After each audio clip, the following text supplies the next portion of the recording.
వెళ్ళిపోయే అవకాశం ఉంది.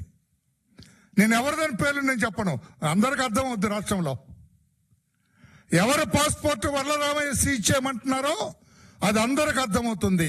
ఈ మద్యం కుంభకోణానికి జగన్మోహన్ రెడ్డి గారి ముఖ్యమంత్రిత్వంలో 5 సంవత్సరాల్లో జరిగిన ఈ మద్యం కుంభకోణం విషయంలో కనెక్షన్ ఉన్న వాళ్ళందరి పాస్పోర్ట్లు కూడా దయచేసి సీజ్ చేయండి, కోర్టు ద్వారా సీజ్ చేయండి.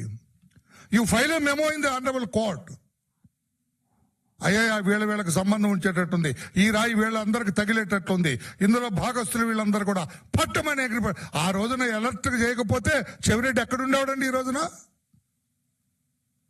Hats off to SIT.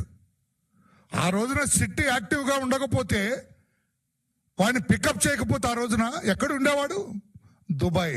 Dubai నుంచి టాంజానియా నుంచి ఏదంటే లక్సెంబర్గ్. ఇది ఆయన రూట్ అట. వెళ్ళిపోయి ఇక దొరకడక రాడిక తిరిగి. అందుకే చాలా మంది విదేశాలకు పారిపోయే అవకాశం ఉంది కనుక దయచేసి వాళ్ళ పాస్పోర్ట్ల ముందు సీజ్ చేయండి.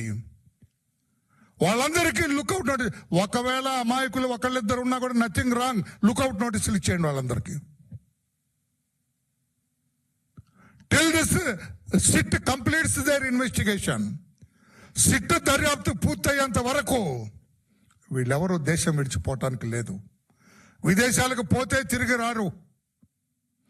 వాళ్ళు ఇంగ్లాండ్ పోయినా, అమెరికా పోయినా, ఇంకో చోటుకు పోయినా, దుబాయ్ పోయినా, శ్రీలంక పోయినా తిరిగి రారు. కనుక వీళ్ళ పాస్పోర్ట్లన్నీ కూడా సీజ్ చేయాలని చెప్పి కూడా నేను గౌరవ ముఖ్యమంత్రి గారికి, ప్రభుత్వానికి, సిట్కు కూడా నేను విజ్ఞప్తి చేస్తూ ఉన్నా.